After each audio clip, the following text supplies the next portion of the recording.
Welcome to Regulate and Rewire, an anxiety and depression podcast where we discuss the things I wish someone would have taught me earlier in my healing journey. I'm your host, Amanda Armstrong, and I'll be sharing my steps, my missteps, client experiences, and tangible research-based tools to help you regulate your nervous system, rewire your mind, and reclaim your life. Thanks for being here. Now let's dive in. Today and over the next couple weeks, we are going to talk about sleep anxiety. And this is another conversation in response to a listener who wrote in asking, quote, "Can you do an episode on sleep anxiety? How to manage it when it happens in the middle of the night, the spiraling thoughts, the tight chest, etc. Also, anxiety about falling asleep and staying asleep," end quote. So this person is asking about two very common but distinctly different things when it comes to anxiety around sleep. Some people struggle with both and some people struggle with one or the other. The first being not being able to fall asleep in the first place. So the minute you lay your head down, thoughts are spinning, you can't fall asleep. The other is these middle of the night wake ups. And while there are many common contributing factors to why somebody might struggle with both or either of these, they also have some independent and distinct contributing factors as well. And because this is a conversation, this is a very common struggle with folks who listen in on this podcast, but also people that we work with. Like I said, I'm going to turn this into a little mini series. So today is part one, where we are going to focus on understanding what's actually happening, the why behind sleep anxiety. Part two next week is going to be more about tools and solutions, suggestions. And then part three will be a standalone guided wind down practice that you can just come to whenever, however, as often as you need to, hit play if it is supportive in helping you wind down to get better sleep. I wanted to give you a tangible practice similar to the ones that I have inside my Regulated Living membership for you to use at your disposal. So let's start by painting this picture of sleep anxiety. It's 2 a.m. You're awake. Either you never really fell asleep or you suddenly woke up feeling anxious. Maybe you're laying there staring at the ceiling. Maybe your chest is tight. You're tossing and turning. Maybe you're like me, where your mind uses this as an opportunity to go 100 miles an hour. I also oftentimes will lay there, and about every 20, 30 minutes or so, I do the math equation. I'm like, okay, if I fall asleep right now, this is how much sleep I could get before my alarm goes off in the morning. And all that does is just add to the worry about how tired I'm going to be tomorrow. And the harder I try to fall asleep, the more awake I often feel. So if this sounds familiar for you or somebody that you know and love, then this conversation is for you. Today, again, we're going to talk about why this happens. So what's actually going on in your mind, your body, and your nervous system, and what makes these two experiences of sleep anxiety similar, but then also what makes them distinct. So one caveat I will add before we start is that if you have a significant diagnosed sleep disorder, please default to working with your provider on that. What I am covering in this series is the nervous system component to sleep anxiety, which is relevant for a huge portion of people who struggle with sleep, including those with diagnosable sleep disorders, but it may have limitations within a true clinical sleep issue. So let's get into it by starting with understanding how sleep works. If we are going to understand sleep anxiety, we need to know just how does sleep work on a physiological level and how our nervous system plays at the center of it. So what you need to know first is that your nervous system doesn't know the difference between a real threat and an imagined one. Our body's stress response is a very generic experience. It simply reads chemicals and state change and hormones. So I'll make this tangible with an analogy. I want you to imagine for a second that there is an actual tiger in your closet. Assuming you're not in animal rescue and that's not a foster tiger that you raised from a pup, That's a very real threat. Nobody wants to have a wild feral tiger in their closet, in their bedroom while they're trying to sleep. And even if your friend told you, like, hey, it's probably fine, just go to sleep. The tiger's probably tired too. Just knowing that there is a tiger there has already pumped adrenaline into your system. So it makes complete sense that falling asleep is going to be hard. And even if you were so exhausted that you finally did just pass out, you succumbed to that darkness, your sleep is not going to be very restful. You're going to stay in lighter stages of sleep. You're going to wake up more frequently. And that's your nervous system's way of saying, like, hey, double check. Has the tiger crept out yet? Is it licking its lips? Okay, you can go back and rest, but only lightly, because in a minute I'm going to wake you up and say, hey, check again, check your surroundings. Are we safe? Are we safe enough to sleep? Because here's the thing, your nervous system, again, cannot tell the difference between adrenaline from a possible tiger in your closet and the residual still pumping adrenaline from a stressful day, from an intense TV show you just watched, or a conflict that you are worried about in your head that you have to deal with or face tomorrow. All it reads is activation. And when that activation doesn't have a way or a time or a place to settle before you go to bed, the light sleep, the spinning thoughts, that restlessness in your body is an appropriate response. Your nervous system has to believe that you are safe enough to become unconscious. And when you are chronically dysregulated, your mind-body system is not receiving signals that it's safe to truly power down and rest. It is still scanning, it is still watching. And this is why some nights, even if you get enough hours of sleep, you still wake up exhausted. And this is usually happening because you are not getting enough of your REM or deep sleep, but instead staying in these lighter stages, or for whatever reason have fragmented sleep cycles.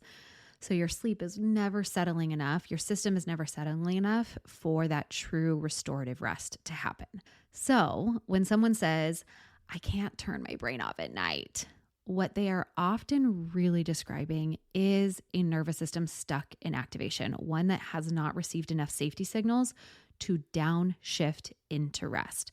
Something I say often here on the podcast is your state determines your story. When we are in a more activated state, 80% of these mind-body signals, they are originating from our body. When our body is jazzed, when it's activated, it is creating a similar experience in our mind. Also, sometimes when we do have genuine worries and thoughts and those are activating, it can turn up the volume on activation in our body. So working with our mind and our body is something we're going to talk a lot about in part 2 when it comes to the solutions and the tools to help you really find resolve with sleep anxiety. But this ultimately is why sleep problems are one of the most common things that we see in people dealing with chronic stress or anxiety. That's not a coincidence. It's basic physiology. When your stress bucket is full, when your nervous system is running hot, sleep is one of the first things that we struggle with. And at its most basic level, quality sleep requires safety. And safety requires a nervous system that's actually received the signals that it is okay to power down. If your nervous system doesn't feel safe, it is not going to let you go offline. And no amount of melatonin or white noise is going to override that signal, which is why we're going to talk about how oftentimes good sleep tonight started this morning. Good sleep tomorrow is going to start with how you wind down tonight, and allowing yourself to move through your day intentionally in both a mindset-based way, but also in a physiological way to prepare you for rest at the appropriate time. Now, another situation or experience around sleep that some of you might relate to is what I had experienced for many years. I would have told you for most of the decade of my 20s into my early 30s, I would have told you that I was a great sleeper. I would have told you that the minute my head hit the pillow, I was out. And while that was true, I never felt fully rested. That experience is something that I now call blackout sleep. And it was from exhaustion.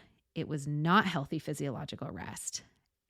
I was essentially running my system into the ground to the point where anytime I would watch a movie or listen to a podcast or set my head on the pillow, didn't matter what time of day, who I was with, I passed out cold. My body was so desperate for a reset.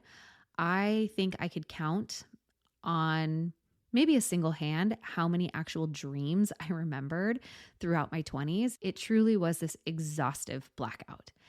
And as I started to come out of survival mode, I went through a long period of time where that blackout sleep became more anxious sleep. And while that was really, really annoying, it was actually a good sign. It meant that I was moving from the bottom, that shutdown place on the nervous system ladder, up towards a more regulated state.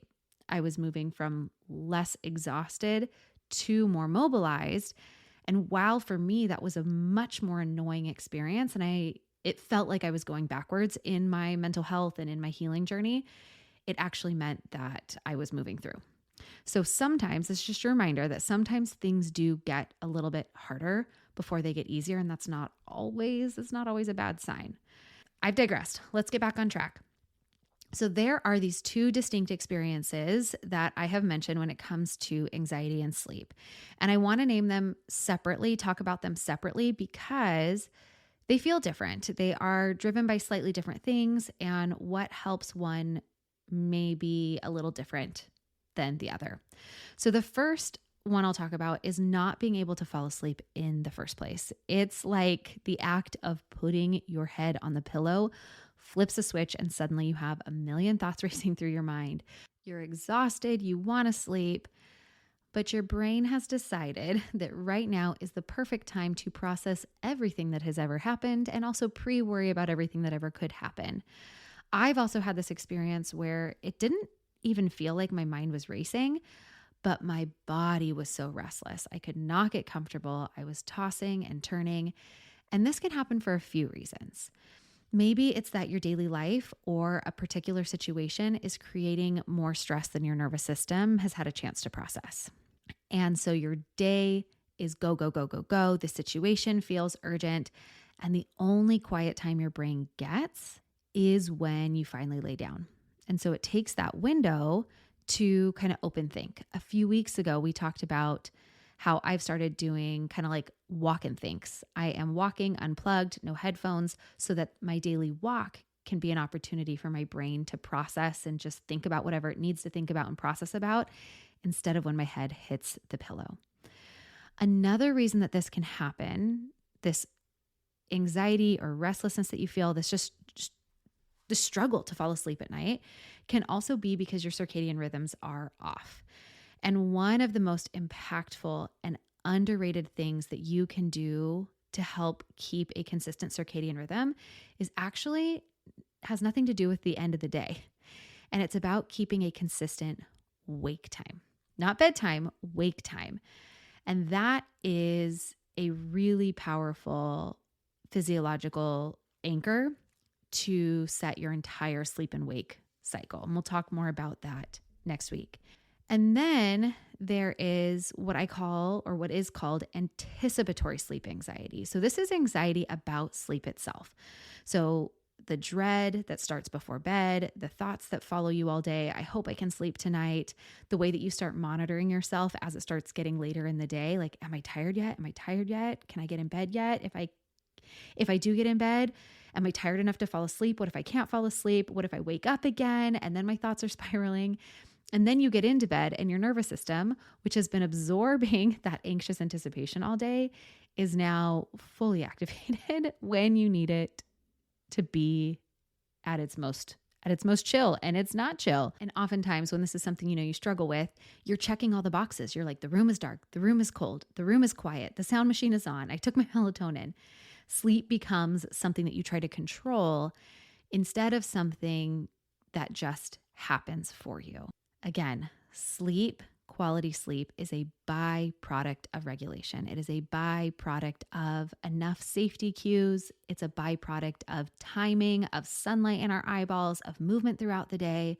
And if too many of those things are off, there's no amount of darkness, cool room, sound machine on that's going to be able to force quality sleep. And sometimes that trying part is what can add to the anxiety and keep you up. So let's move on to talking about this second flavor of sleep anxiety, which is the middle of the night wake ups. So maybe you fall asleep okay, but somewhere usually between like 1 and 4 a.m., you are suddenly wide awake. It could be anywhere from you woke up mid full-on panic attack to you just woke up. And since you're awake, maybe you'll get up and you'll go pee, and then you come back to bed and you think maybe you'll be able to fall back asleep. And then the anxiety or then the restlessness starts to increase. So moving around a lot, then maybe you have a tight chest, then you maybe have some racing thoughts that are life related or maybe they're sleep related. Oh my gosh, I can't go back to bed. If I can't go back to bed, then I'm going to be so tired for this thing that I have tomorrow. And unlike lying awake before bed, the middle of the night version often comes with, like I just mentioned, that additional layer of dread, right? Because you're not just anxious, you're also doing that calculating. How much sleep have I lost? How tired am I going to be tomorrow? And so these two experiences, they feed into each other. And when they combine, sleep starts to feel a lot less like rest and a lot more like threat. And so our brain makes this association that oftentimes creates that anticipatory sleep we just talked about when we have negative interactions or negative experiences around sleep more often than positive. Now sleep itself or trying to go to sleep becomes a threat. So I want to go now a couple layers deeper on the nighttime wake-ups specifically, because I think understanding, or at least putting on your radar, a couple things that could be driving it might change how you respond to it. And there are 4 primary causes that I see and that research tends to support. And so I'm going to share a brief overview of some of the 4 most common causes for this middle of the night wake up. I'll also in this episode, I know next week we're talking more about the solutions, but I'm going to share a couple brief minimizers for each of these that you can think about now. And then we'll go deeper into those solutions next week. So the first one is your cortisol. So your cortisol is your primary stress hormone, and it follows a natural curve. So it is lowest in early sleep, and it starts to rise in the second half of the night to prepare you for waking. So if you are under a lot of chronic stress, that cortisol curve is often really dysregulated. It can spike too early, which can pull you out of sleep, flooding your system with that activation in the middle of the night. When we talk about cortisol, people often look at this as a negative thing, but we actually want a very clear, a very strong morning cortisol awakening response. And next week, I'll talk about a few things that you can do to create that. But if you know that cortisol being in an unnatural pattern contributes to your middle of the day waking up, a minimizer here is to address your overall stress load. And I want to be clear that it's not about a bedtime routine fix. It is about assessing your daily life, what's filling your stress bucket, what habits are promoting a healthy cortisol curve versus which ones aren't. The more regulated your nervous system becomes during the day, the more likely your cortisol is to follow this healthy curve into the night. Then the second reason is that the night removes distractions. So during the day, you have tasks, you have screens, conversations, you have movement, you have a ton of inputs that keep your nervous system really occupied. Well, at 2 a.m., there is nothing to help you metabolize your stress response. Your thoughts have nowhere to go but to stay inward and spiral. The things that you were too busy to feel during the day are now front and center. So a minimizer here, if you know that you have this brain racing experience when you wake up at 2 a.m., this could be to build intentional processing time into your day. This could be a regulation practice, like I mentioned before, a walk without a podcast, talking things out with a friend or coaching or therapy so that you're not carrying a full week's worth of unprocessed stressors to bed with you every single night. Then the third one I'll talk about, for a lot of people, the night has become a learned context for anxiety. And I just nodded to this a moment ago. So your nervous system is incredibly good at associating context with these nervous system states. So if you've spent enough nights lying awake, anxious, and activated, your nervous system has started to learn that your bed equals threat. Dark and quiet equals stress or danger. This is called a conditioned arousal response, and it's one of the main drivers for chronic anxiety. So a minimizer here, if this is something that feels resonant for you, would be to have a consistent wind down routine where your nervous system can learn to recognize certain safety cues. So the same sequence, same environment, same signals every night. This is exactly why childhood experts emphasize bedtime routines so much for babies and young kids. So the bath, the book, the song, because over time, that routine itself cues your nervous system into a settling experience.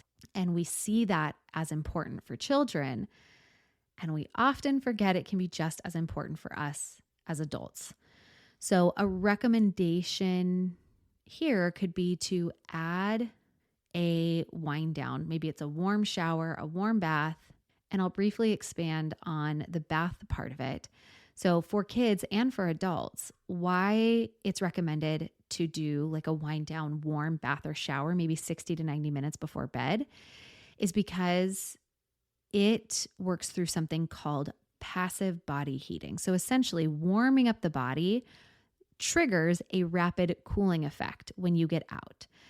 And this lowers your core body temperature and signals to your brain to release melatonin and begin the sleep cycle. So if you are somebody, this would also apply if you have a hard time falling asleep, try a warm bath or shower 60 to 90 minutes before bed and see if that starts to make a difference in kind of emphasizing a higher release of melatonin into your system. And now the last one I'll talk about that I think is the most overlooked for these middle of the night wake ups, and it can actually be blood sugar related. So in the early morning hours, if your blood sugar drops too low, your body releases cortisol and adrenaline to help bring it back up. So that hormonal surge is what can oftentimes pull you out of sleep. And when this happens, you wake up feeling activated. So if you are somebody who's like, I wake up in the middle of a panic or an anxiety attack, I wake up and my heart is already pounding. This might be playing into that because physiologically you've experienced some activation. We have just pumped cortisol and adrenaline into your system, not because of stress, but to pull your blood sugar back up. And so when you wake up and you're feeling this experience in your body, your brain does what brains do and it scrambles to explain why you feel that way. Therefore, cue the thought spiral. Is there a tiger in my closet? Is somebody mad at me? Should I be more nervous about this work presentation tomorrow? What about my kids? Not because the thought spiral is the thing that woke you up or is keeping you awake, but because you woke up, your body was activated, and your brain is trying to assign meaning to that sensation. So if this is consistently happening for you, usually specifically between 2 and 4 a.m., blood sugar might be worth exploring. And a simple thing to try could be to have a small protein and fat-oriented snack before bed. So nothing heavy, just enough to stabilize blood sugar through the night. Something like a small handful of nuts, maybe a spoonful of almond butter, hard-boiled egg, could even be like a few slices of deli meat. And if you have tried that consistently for a couple weeks and the pattern continues, there might be something else going on. If you notice that it takes the edge off a little bit, okay, it could have been a blood sugar thing. Functional lab work is also something that could give you a clearer picture around blood sugar regulation. All right, there's one more thing I want to name before we close out part 1 on this series, because I think it pretty regularly applies to both flavors of sleep anxiety. And it's something that almost everyone with sleep anxiety experiences. And that is at 2 a.m., your thoughts will feel more true and more urgent and more catastrophic than they actually are. And this is not because your thoughts are that. Your thoughts and the things that you're thinking about don't suddenly become urgent and catastrophic and true because it's 2 a.m. It is because your prefrontal cortex, your rational, reasoning brain, is less online in the middle of the night. More often, it's your nervous system that's running the show. So thoughts generated by a dysregulated nervous system at 2 a.m., those thoughts are not reliable narrators. You do not have to believe those thoughts. And I promise you are not the best problem solver for those thoughts at 2 a.m. And one really simple script that helped a recent client was, quote, "This is my nervous system doing its job. I am safe. This is temporary. I don't have to solve anything right now." So not bypassing the fact that you feel anxious, not bypassing the fact that you do have these thoughts running through your head. But one of our clients said that just thinking, okay, whatever it was that woke them up in the middle of the night, hey, my nervous system and my brain, they're just doing their job. I'm safe. I'm safe. I'm safe. I don't have to solve anything right now. I don't have to figure this out right now. And for them, what they've been practicing recently is almost just repeating that in their mind. I don't have to solve anything right now. Things are figure outable. I don't have to figure this out now, while they layered in some of the breathing practices or somatic practices that they know help their system to wind down. And in this, reminding you about those 3 C's of safety. So your nervous system is looking for context, choice, and connection in any given moment to determine how many safety inputs it has. You can offer all 3 of those to yourself in the middle of the night. You can give yourself context for what's happening. That's my hope for what you've learned in this conversation today. Hey, my nervous system's activated. That's all. Maybe my blood sugar is low. That's all. You can remind yourself that you have choices. Hey, I can breathe. I can get up. I don't have to stay in bed tossing and turning. I don't have to think about this. I can go to the bathroom. I can go get a glass of water. There are choices I have here. Or in those moments, is there a way you can reach for connection? Maybe there's a partner or a pet in bed. Maybe you can use something cozy or comforting as a resource. Even connecting internally to a past version of yourself who has gotten through hard nights before. All right, friend. Those are the points that I wanted to make with you today. Next week is part 2, where we are going to get into what to actually do. I know I gave a couple feelers of what to do today, but we're going to talk in more depth of what to do when you can't fall asleep or when you wake up in the middle of the night. And I will walk you through kind of full toolkits of cognitive, somatic, and practical tools organized by when and how to use them. And then part 3 is going to be that standalone guided wind down practice, probably about 10 minutes, something that you could use any or every night if it feels helpful for you. All right, let's wrap up today with our 3 takeaways. Number 1, your nervous system has to believe it is safe enough to power down to get quality sleep. So safety, safety, safety. Number 2, there are 2 distinct flavors of sleep anxiety that we talked about today, and they often feed each other. The first is not being able to fall asleep, and the second is waking up in the middle of the night. Now, these sometimes have slightly different drivers, but they share a lot of the same root.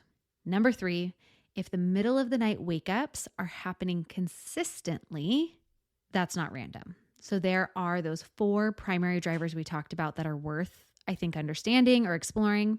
Could it be dysregulated cortisol, unprocessed stress finding its window in the middle of the night, conditioned arousal, or blood sugar instability? And understanding which one or ones are the most relevant for you could be the first step towards really targeted actions to help you get more rest and better sleep. All right, friend, until next week, I am sending hope and healing your way. Thanks for listening to another episode of the Regulate and Rewire podcast. If you enjoyed what you heard today, please subscribe and leave a 5-star review to help us get these powerful tools out to even more people who need them. And if you yourself are looking for more personalized support in applying what you've learned today, consider joining me inside Rise, my monthly mental health membership and nervous system healing space, or apply for our one-on-one anxiety and depression coaching program, Restore. I've shared a link for more information to both in the show notes. Again, thanks so much for being here, and I'll see you next time.